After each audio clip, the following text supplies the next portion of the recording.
자, 반갑습니다. 신경진입니다. 자, 우리가 지난 9장에서 이제 CSS에 관련된 포지셔닝에 대해서 내용들을 쭉 살펴봤어요. 그죠? 그리고 이제 배치를 어떻게 한다. 라는 것까지 이제 박스 모델을 가지고 우리가 뭐 포지션 요소를 줘가지고 혹은 플로트 속성을 줘서 어떻게 배치를 한다라는 것과 그리고 레이아웃을 제가 잡는 방법 등등을 여러분들한테 강의를 했는데요. 자, 이제는 우리가 앞서서 시멘틱 태그를 잠깐 봤었어요. 잠깐 봤었는데 이 시멘틱 태그가 바로 어떻게 보면 HTML5로 들어오면서 웹 접근성 부분에서 상당한 효과를 거둔 그러한 태그라고 볼 수가 있어요. 우리가 앞서서 봤던 태그 중에서 뭐 헤더, 그리고 섹션, 뭐 그리고 아티클 그리고 푸터 뭐 이런 등등의 종류들이 있는 것들이 바로 시멘틱 태그인데요. 이걸 왜 쓰냐 이렇게 또 물어보면 말씀을 드리고 싶은 거는, 자, 우리가 HTML4까지만 해도 이러한 시멘틱 태그가 없다 보니까 소위 말해서 div라는 요소, 우리가 단락을 나누는 그러한 요소가 있죠. 그죠? 그러한 요소를 가지고 우리가 div를 지속적으로 사용을 하면서 거기에다가 id 값에다가 구분자를 지어줌으로써 그 태그로 묶어가지고 어떻게 해도 돼요. 되지만 중요한 거는 div 태그를 너무 많이 쓰면 이 소스가 몇 줄 안 된다면 크게 문제가 될 건 없겠죠. 그런데 div 태그를 너무 많이 난잡하게 써가지고 그거를 이제 나중에 유지보수를 하기 위해서 볼라 그러면 자기가 개발한 것도 자기가 잘 못 보는 경우가 많습니다. 저 역시도 그랬던 경험이 있고요. 그런데 이제 시멘틱 태그가 들어옴으로써 이제 헤더면 헤드, 아니면 푸터면 푸터, 뭐 아니면 섹션이면 섹션, 이러한 태그들을 써줌으로써 구분자를 집기가 쉽다라는 것이죠. 자, 그래서 한번 내용을 좀 보도록 하죠. 자, HTML4 문서입니다. 그죠? 화면을 구성하는 역할은 대부분 div 태그에게 맡겨 놓았고, 그죠? 이게 중요한 거죠. 그리고 수많은 div 태그를 구분하는 것은 오로지 id 속성을 이용을 했었다라는 것이죠. 그래서 div id 헤더, 컨텐트, 푸터 이렇게 나타내었다는 거죠. 그러면 div 태그는 우리가 많이 써서 잘 아시겠지만 div 태그는 블록 레벨 요소이기 때문에 그거를 우리가 CSS로 포지셔닝을 잡아도 되긴 돼요. 그래서 웹페이지가 나오긴 하겠죠.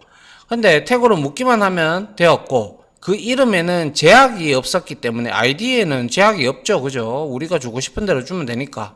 그래서 홈페이지 제작자 자신이 나중에 이걸 보더라도 이해하기 어려웠을 뿐 아니라 담당자가 바뀌면 유지보수하는데 상당한 예를 먹게 되죠. 왜? 그런데 아직까지도 엄밀하게 얘기하면 HTML4 상태로 만들어 놓은 문서들이 많다라는 거 이미 여러분들한테 보여드렸고, 그렇게 되어 있는 형태들을 많이 봤다, 그죠? 그래서 실제로 웹사이트를 만들 때는 우리가 수천 줄까지는 좀 그렇지만은 한 수백 줄 정도의 소스를 우리가 일일이 다 살펴보면서 어떤 div 태그가 이렇게 먹느냐 이런 것들을 다 확인을 해야 되죠. 그래서 헤더 부분이 어디인지, 메뉴는 어디에 있는지, 사이드바는 어디에 있는지 부분 등을 우리가 검사라는 도구가 그래도 있어서 그나마 좀 다행이지만 그래도 쉽지 않다라는 거였죠. 맞습니까? 그런데 이제 HTML5로 넘어오면서 시멘틱 태그가 등장을 하면서, 자, 뭡니까? What TWG 해서 우리 요거 1장에 잠깐 나왔는데요. Web Hypertext Application Technologies Working Group에서, 그죠? 얘들이 웹 레이아웃을 어느 정도 표준화를 할 수 있겠다라고 생각을 한 거예요. 그래서 레이아웃을 만들 때 반드시 들어가야 되는 부분들이 있죠. 그런 주요 태그들을 미리 표준으로 약속을 해놓고 그 태그만 보면 어느 부분이 테더이고 어느 부분이 실제 내용인지 우리가 쉽게 알 수 있도록 했다는 것이 바로 뭐라고요? 시멘틱 태그라는 거죠. 그래서 표준화된 시멘틱 태그를 이용해 웹 문서를 작성을 하게 되면 어떤 기기에서도 문서 구조를 우리가 여기는 헤더구나, 여기는 푸터구나 이렇게 우리가 알 수가 있단 말이죠. 아시겠죠? 그래서 그러한 실제로 되어 있는 웹페이지를 우리가 하나 제가 뭐 여러분들한테 한번 보여드리려고 한번 찾아봤는데요. 자, 뭐 이게 자, 여기 한번 보시죠. 자, 이렇게 웹페이지가 있어요. 근데 여기에다가 우클릭을 해서 우클릭을 해서 검사를 한번 눌러볼게요. 그러면 이렇게 쭉 옆으로 당겨보죠. 당겨보면, 자, 여기에 쭉 봅시다. 자, 여기에 이렇게 쭉 나왔는데, 이렇게 나타나는 것은, 이거는 반응형 웹으로 제작이 되어 있다는 거예요. 그러니까 모바일에서 메뉴 표시할 때 이런 형태로 나온다는 뜻이고요. 그리고 여기에 헤더라고 딱 표식이 되어 있죠. 그래서 여기가 지금 헤더가 돼서 여기에 떴죠. 그죠? 헤더 영역이다라고 떴고, 그 다음에 밑에 쭉 내려가 보면, 자, 우리가, 섹션 영역, 여기 있죠. 그죠? 섹션을 이제 또 이렇게 파고 들어가면 또 div로 이렇게 나누지만, 섹션을 이렇게 해줌으로써 이 섹션 하나, 그 다음에 이 섹션 하나, 그죠? 그 다음에 또 이 섹션은 밑에 있겠죠? 자, 이 섹션. 그죠? 요렇게. 맞습니까? 또 요 섹션은 요 섹션. 그죠? 이런 형태로, 섹션 형태로 묶어놨다라는 것이죠. 맞습니까? 그리고 나서 거기 안에서 우리가 div를 이용을 해서 얼마든지 이렇게 더욱더 만들어 나갈 수가 있더라라는 내용이고요. 아울러 이렇게 마지막 부분에는 푸터라고 이렇게 딱 있습니다. 이게 지금 HTML5 형태로 만들어진 그러한 웹페이지라고 보시면 될 것 같아요. 그런데 뭐 예를 들어서 어떤 거라고 하죠? 뭐 한번 보죠. 요거 한번 볼까요? 요거는 자, 뭐 출판사에 관련된 내용인데요. 한번 우리가 요거를 검사를 해서 한번 보도록 하죠. 자, 이거는 여기서부터 HTML을 시작을 하는데 여기에 바디 한번 보세요. 바디 전부 다 테이블로 되어 있고, 그죠? 테이블로 되어 있는데 이거는 안에 들어가 보면 이거는 전부 다 테이블 형태로 되어 있어서 좀 그렇네요. 그죠? 이거 말고 그러면 한빛에 들어갔습니다. 자, 여기에 한번 보도록 하죠. 여기에 검사를 눌렀어요. 자, 여기도 지금 HTML5 형태를 썼어요. 내부 태그, 헤더 태그. 그죠? 밑에 가면 푸터가 있겠네요. 그죠? 이런 것처럼 이제 서서히 많이 바뀌고 있죠. 근데 이전 옛날에 만들어진 뭐 이러한 이제 것들을 보게 되면 전부 다 지금 div 헤더, div 헤더 1, 헤더 2 여기에서도 div, 저기에서도 div가 너무 많다 보니까 헷갈린다 이거죠. 그러면 이거 한눈에 우리가 되겠습니까? 못 알아보겠죠.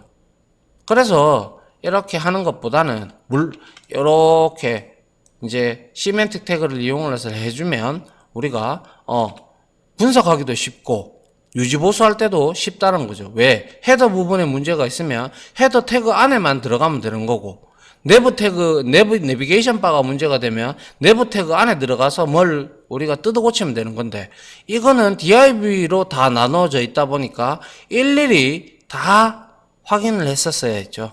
그러다 보니까 구조도 실지 어려웠고 그리고 그거를 분석하는데도 시간이 애법 걸린다는 거죠. 좀 큰 웹사이트 같은 경우는. 그래서 HTML5에 시멘틱 태그가 이렇게 등장을 하기 시작했던 겁니다. 원래 시멘틱이라는 것은 영어로 우리가 이제 해석을 하자면 의미론적인 아니면 의미가 통하는 뭐 이런 뜻을 가지고 있거든요. 그래서 시멘틱 태그를 보면 어떤 의미를 가진다라고 해서 시멘틱 태그라고 적용이 되어졌다라고 보시면 될 것 같아요. 아시겠죠?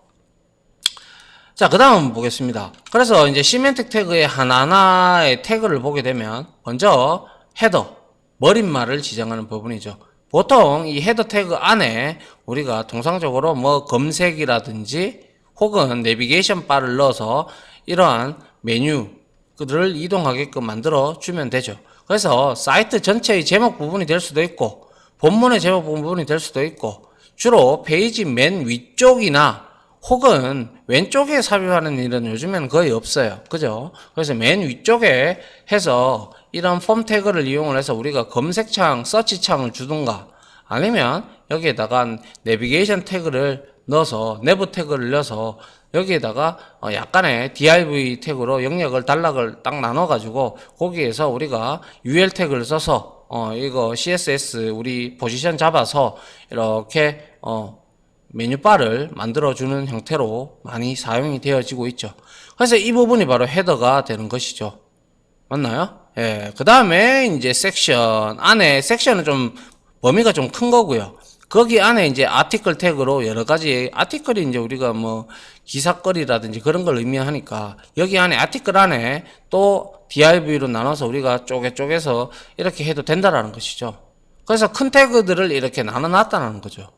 그러면 여기에서 문제가 되면 여기에서 찾아보면 되는 거고 여기에서 문제가 되면 여기에서만 찾아보면 되는 건데 HTML4로 div로 다 돼 있다면 하나하나 다 긁어봐야 된다는 거죠. 하나하나 다 찍어서 그 페이지가 어떤 걸 지금 하고 있는 건지 다 봐야 된다는 거죠.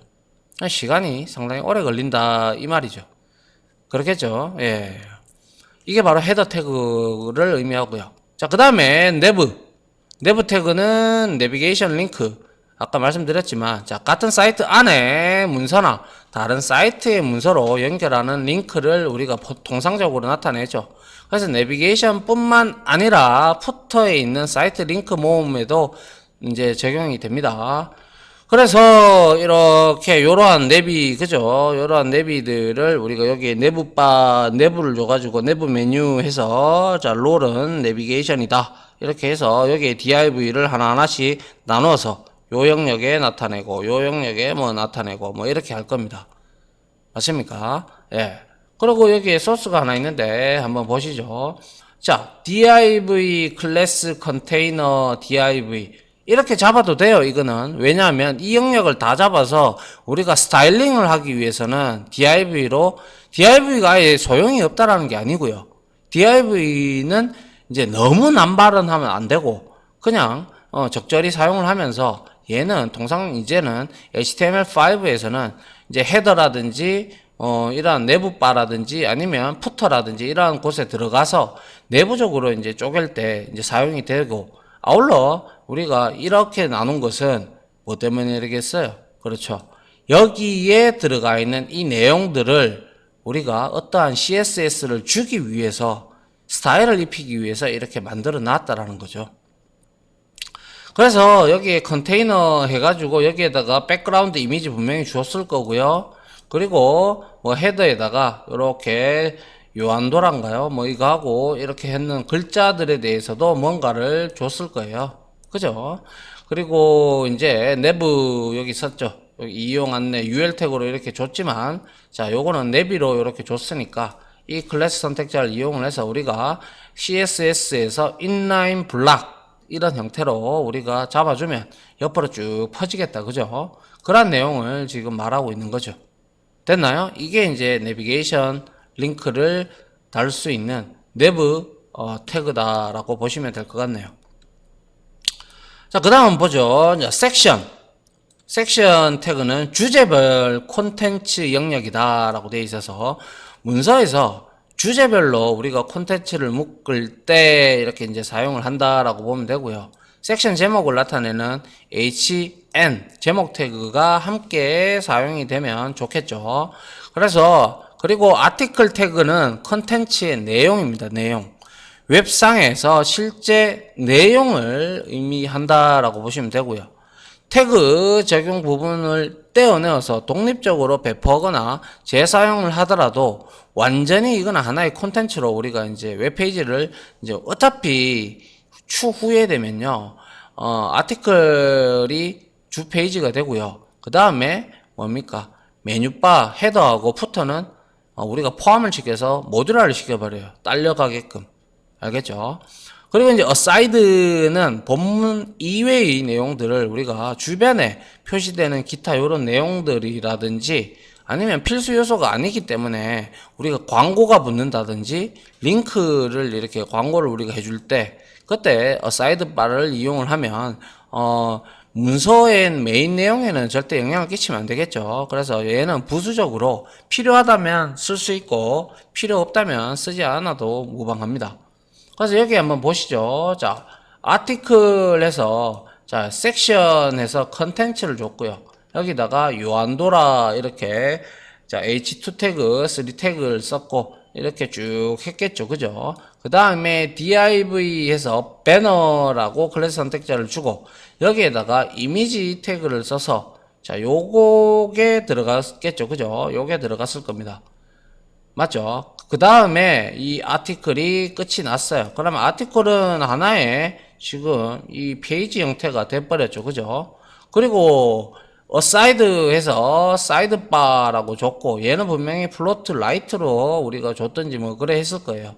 그리고 나서 여기서 부수적으로 우리가 내용을 알리고자 할 때 게스트 뭐 이런 등등에 대해서 알리고자 할 때 이렇게 사이드바를 우리가 사이드 태그를 이용을 해서 사용을 할 수가 있더라라는 것이죠. 그래서 결과론적으로 말씀을 드리면 이러한 태그들이 우리가 있어 줌으로써 일단은 식별이 쉽죠. 식별.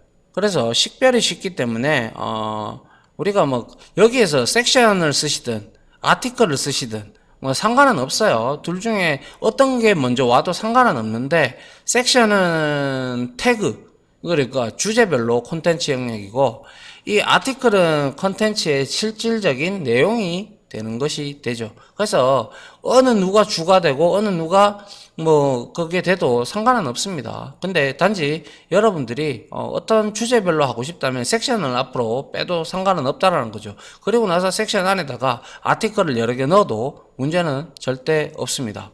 알겠죠?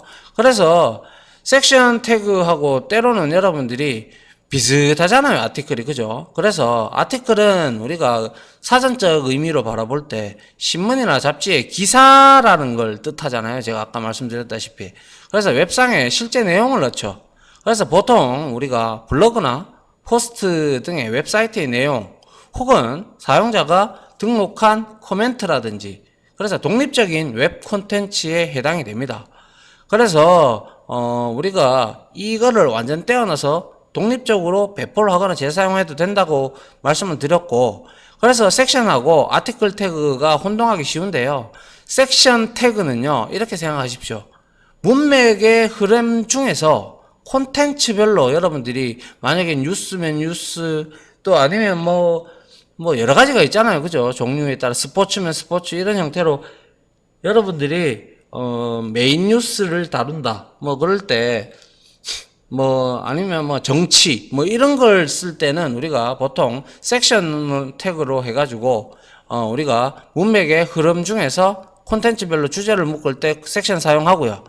아티클 태그 안에 섹션 태그도 넣을 수가 있기는 하지만 이거는 쌍방간에 왔다 갔다 하셔도 무방은 합니다. 근데 통상적으로 이렇게 많이 하니까 이렇게 보셔도 된다라는 것이죠.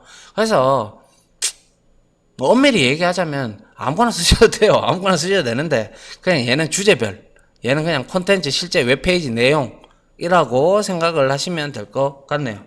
알겠죠? 자, 그 다음 볼까요? 자, 그 다음에 이제 마지막에 이제 푸터 태그 이거는 제작 정보나 저작권 정보를 우리가 많이 나타내는 용도로 쓰이고 헤더하고 푸터는 우리가 따로 만들어서 통상적으로 합칩니다. 그죠? 그래서 사이트 제작자의 연락처와 저작권 정보를 표시하는 게 바로 푸터 태그고요. 이 푸터 태그 우리가 안에는요 뭐 여러 가지 이렇게 쓸 수가 있는데, 그 중에서 어드레스 태그를 이용해서 사용을 해도 된다는 거죠. 어드레스 태그는 제작자 정보와 연락처 정보, 그래서 사이트 제작자의 이름이나 제작자의 웹페이지 또는 피드백을 위한 연락처 정보, 혹은 웹사이트와 관련된 우편 주소, 그래서 단순히 우편 주소는 p 태그도 사용을 해도 상관은 없어요. 그래서 우리가 여기에 푸터가 들어가 있죠. 그죠? 푸터가 이렇게 돼 있어요. 그러면 여기에 어드레스를 써서 p 태그를 써가지고 이렇게 했고, 그리고 또 이렇게 적었죠. 어드레스 태그를 써서. 그리고 p 태그를 써서 이렇게 하니까 푸터 태그 안에 들어가니까 이렇게 만들어지더라라는 거죠. 됐죠? 예, 이거 뭐 그렇게 어려운 부분은 아니니까요. 나중에 같이 우리가 실습을 하면 더욱더 쉽게 느껴질 거라고 생각을 합니다. 이제 여기에 많이 좀 익숙해지면 좋을 것 같네요. 신규로 개발되는 것들은 대다수 여기로 개발을 하시니까. div 많이 쓰면 여러분들도 많이 써보시면 헷갈릴 거예요. 그래서 적당히 써야 됩니다. 자, 그 다음 한번 보죠. 자, 그래서 div 태그는 필요 없느냐? 왜 필요가 없겠습니까? 필요하죠. 그래서 얘는 주로 콘텐츠를 묶어가지고 우리가 스타일, 효과를 CSS를 적용할 때 사용하는 용도로 많이 사용하면 좋겠죠. 뭐 예를 들어서 자, 여기에 헤더가 이렇게 있으면 이거 아까 제가 말씀드렸다시피 자, 래퍼로 이렇게 아이디 선택자 줘서 여기에 위드스하고 마진을 한꺼번에 이렇게 줄 수가 있게 되는 것이죠. 그렇게 되면 우리가 따로 뭘 이렇게 헤더 부분에다가 어쩌고 저쩌고 이렇게 할 필요가 없죠. 그래서 이렇게 우리가 딱 영역을 묶어 가지고 어떠한 공통적인 영역에다가 우리가 스타일링을 하고 싶다라고 하면 우리가 거기다가 내용을 할 수도 있습니다. 내용을 이렇게 CSS를 꾸밀 수도 있어요. 자, 그리고요, 제가 여기 끝이죠. 예. 한 개를 빠뜨렸는데, iframe이라는 태그가 있어요. iframe 태그는 나중에 제가 실습을 하면서 설명을 드릴 텐데, iframe이라는 거는 일반적으로 우리가 이 페이지 안에 또 다른 페이지를 이제 외부 문서를 삽입하고 싶을 때, 그때 iframe 태그를 우리가 사용을 합니다. 그래서 다른 웹 문서 안에 다른 웹 문서를 우리가 들고 와가지고 거기에다 그걸 우리가 inline frame이라고 하고요. 그래서 그 iframe을 가지고 와가지고 태그를 이용을 해서 또 다른 웹페이지를 우리가 표현을 얼마든지 할 수도 있다라는 거죠. 아시겠죠? 그래서 이 iframe은 같이 우리가 뭐 썸네일 같은 경우가 대다수가 그런데요. 그래서 우리가 요 iframe 영역은 iframe 태그는 제가 실습할 때 여러분들하고 같이 한번 확인을 해보도록 할게요.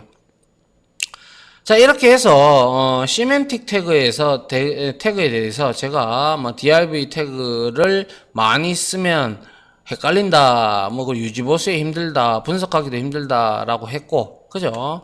그 대신에 나온 게 바로 우리가 HTML5의 시멘틱, 의미가 통하는 이런 뜻으로 가진 태그들이 HTML5의 header, label, section, article, aside, 그리고 footer, 그리고 address, 그리고 iframe, 그리고 div 태그는 이제는 주로 묶어서 시각적 효과, 즉 스타일을 적용을 시킬 때 사용을 하도록 하자라는 게 이 장의 목표이고요. 이제 그 실습을 할 때 여러분들이 직접적으로 눈으로 확인해 보는 것이 이번 장의 목표라고 생각을 하시면 될 것 같습니다. 자, 여기까지 하고요. 이론적으로는 그 다음부터는 이제 하나하나 우리가 div 태그 말고 이제 시멘틱 태그를 이용을 해서 이제 단락도 나눠보고, 그리고 HTML4로 만들어보는 문서도 하나 만들어보고 5로 만들어서 어떻게 변형이 왔는가라는 것도 한번 비교를 해보는 시간도 실습 시간에 갖도록 하겠습니다. 자, 지금까지 강의 들어주신다고 수고하셨고요. 저는 다음 강의로 찾아뵙도록 하겠습니다. 자, 다들 고생하셨습니다. 감사합니다.